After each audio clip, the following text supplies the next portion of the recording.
Everybody, quick note, the next video in this 32-bit 3D printing series has been finished for a couple days now. I'm having trouble getting to export, so I figured I would just toss this out in the meantime as something fun. I promise it's done. It's right here. Right here.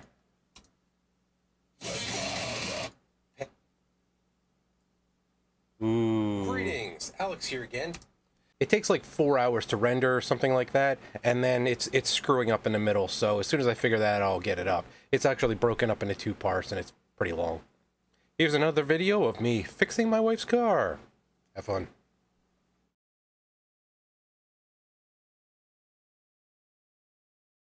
So, I guess as evidenced by the part 2, I guess this is going to become a running theme, but you know what they say, happy wife, happy life. And for those of you tuning in here for the first time who have no idea what I usually do on this channel, hi, I'm Alex, your friendly neighborhood metalhead. I usually do a lot of nerd stuff. I have way too much information floating around in my stupid head. Occasionally I have to let that spill out onto YouTube for the benefit of community and my own sanity. So check out some of the other videos if you're interested in 3D printing, microprocessors, music tech, math, that sort of thing. Anyway, back to the car video. I guess a clickbait headline of this video would be, save $500 in 20 minutes with this one wacky trick. Because as you can see last time, we took it to the shop and I got one tequila coif with citronella replaced. And that cost $112.40, and one spaz plug for $7.42. Well, the problem came back, and this time in 2 different coils. So that's like $470 plus labor, plus tax, plus disposal fees, blah, blah, blah. Putting that in perspective for my usual audience, you could buy practically a brand new Prusa i3 Mark IIs kit for that, or 25 Arduino Megas. So let's ready our war chest. First, we've got a ratchet, obviously. I'm also going to have this screwdriver just to take the shroud off with Phillips head and flathead. I usually throw a couple like various torques around like T25 in, just because you never know, and I don't want to have to walk back to the house. Spark plug wrench, nut driver, there are M8 nuts that hold the other parts of the shroud on, and then a general multi-tool, and a few other nuts just in case someone gets seized and I have to mangle them off.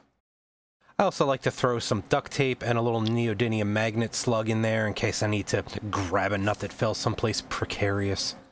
You also want to have some kind of anti-seize grease for the plugs, some WD-40 or something similar in case you need a penetrating fluid to get some nuts off. Some liquid wrench silicone spray to put on the rubber bits, and then some deoxit spray just to put on the electrical contacts in case they're corroded and I need to clean them off. Speaking of electronics, I went with NGK spark plugs. I just got them off of Amazon. They're $3, free shipping, and I'll put all of the links to the little gizmos that I buy in the description below in case you don't know where to buy them. That also includes these coil packs, which I found for $10 a piece as opposed to the $112.50 a piece, which makes $60 for the set, but you can get them in sets of 6 for like $40 or so. Now, if you've never done spark plugs before, you don't know this, but you have to gap them. Usually they come pretty close, but it's a good idea to check them just in case. So I couldn't find my feeler gauges to save my life, so I did it the nerd way. The tolerance is 0.054. This was 0.057. That's close enough for Jazz. I'm going to give him a little love tap to get him closer, but it should be good enough. And then off we go. Now, I don't have one of those fancy schmancy driveways some of you people do. I live in the middle of the city, so I have to do this on the street. And this strip of buildings right here, last time I did this, there was a nosy Nancy that came out and pretended to walk her dog and spied on me like 6 times. And then eventually, like, reported me to the neighborhood watch or something as, like, suspicious activity. So I hope she comes out and we can get a look at her. First thing I noticed when I popped the hood was that Bubba Joe didn't see fit to put all the bolts back on the shroud, so it's only actually held on by, well, 1, which is super janky and pisses me off, but whatever. That's why I brought the extra bolts. So first I'm going to try a nut driver because, you know, maybe a gorilla didn't put this on, and thank goodness it did bust loose and I didn't have to do anything extreme. If it's seized, though, that's what the WD-40 was for, or whatever your preferred penetrating fluid is. I actually found out that he threaded the bolts for the shroud back onto the shafts and then I guess forgot where they were and stuck the shroud back on. whatever. And that's a V6, so obviously there's 6 coil packs and plugs. 3 are in the front and 3 are under the top manifold right there. God help you if you have to get those out, because you can see everything you have to unhook. The throttle and all the bolts, pull the manifold off. You'll have to buy a gasket kit to put it back on again because those deform and they won't seal right. I'm just doing the 2 of the front coils, and Ford's wiring goes 4, 5, 6, and 5 is already done, as you can see. So I'm going to be doing number 4 and number 6. First, I'm going to try it with a nut driver. This is an M8 bolt.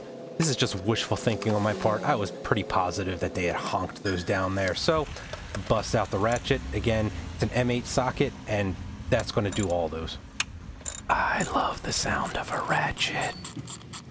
I don't know why they felt the need to give you like an inch of freaking thread, but whatever. Next up is the electrical connection. There's just a little thumb tab on there. You push it down, it slides right out. They don't actually look too corroded, which is nice, and then the coil pack just pulls right out of there. Now these break down over time, so inspect your suspiciously phallic looking rubber boot and make sure nothing's wrong with it. Doesn't matter in our case because we're going to be replacing it anyway, but it would be nice to know what moisture and damage is getting in there for the future.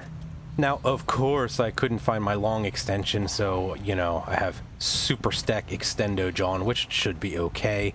However, it appears that there was no anti-seize compound on these spark plugs. Either that, or, again, they put them in with Gorilla Mite. So, pro tip here, put a little bit of silicone lube on the rubber on the inside of your spark plug wrench, or socket, just so that doesn't get stuck on there if you can't get this off and have to go to other means. Speaking of other means, the optimist in me did not bring a breaker bar, so I didn't feel like leaving all this crap open walking back to my apartment, so I had to MacGyver something out of my wife's ice scraper. Remove our caps and have a moment of silence for the dearly departed ice scraper. Oh, and move your toolbox while you're doing this. Not because I'm afraid I'll slip with the wrench and knock the tools all over the place, just because I know I'm going to slip with the wrench, and when I do scrape my knuckles open on something in there, I don't want blood all over my tools. So anyway, here's where we see if we're going to pop the threads, and success, thank God, because that's an expensive repair. A little fast forward cranking, and we can finally take a look at these spark plugs and see how bad they are.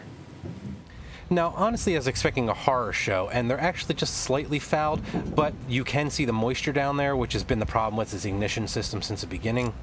And then we just take the new plug, put a little bit of anti-seize on the threads, and put it right back in. Not that difficult. Technically, you should use a torque wrench for this, but you can't really honk it down tight enough with just these tiny little ratchets to really cause a problem, especially if you put anti-seize on it, so you should be okay. Next, I'm going to spray this rubber boot down with silicone spray to kind of keep it fresh longer. Once your shaft is sufficiently lubricated, just go ahead and slide that right in. And it doesn't take too much resistance to pop that in there. Just make sure it's seated properly, and then redo the plugs. Now, I did these one at a time so I wouldn't screw the wires up in case I got interrupted. I think that's the way to go. And then just put a little bit of grease on your bolt threads and pop that right back in too. Snug it down nice and tight. There's a brass bushing, so you shouldn't be able to over crank it, but you know, just don't go super hog wild on it. And then we're going to repeat for the other coil, which I won't bother showing you because it's just an absolute duplicate of the first one. Now, this boot was a little bit sketchier than the other one. You can see that it's a lot dirtier, has a lot more crud that got in there, and there's some residue around the end. This is the cylinder that was giving us the misfire, so that makes sense.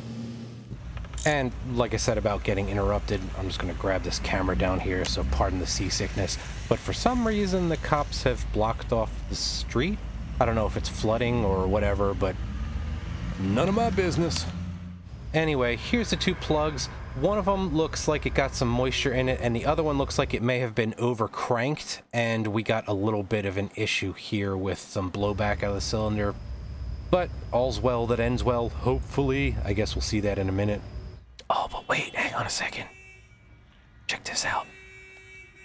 We're gonna do a little ninja stealth mission.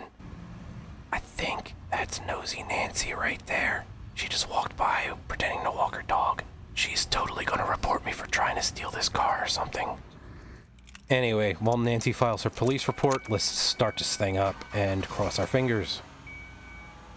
Seems like it's running smooth, no stuttering anymore. Check engine light's still on, of course, so I'm going to unplug the battery for like 15 minutes and hope that that goes away. And then hopefully it doesn't come back on after driving like 40-50 miles or so. Let's just take a peek around the engine side and make sure everything looks good. Alright, there you go. 20 minutes, make $500. Not bad at all. I will catch you all in the next video. Bye-bye.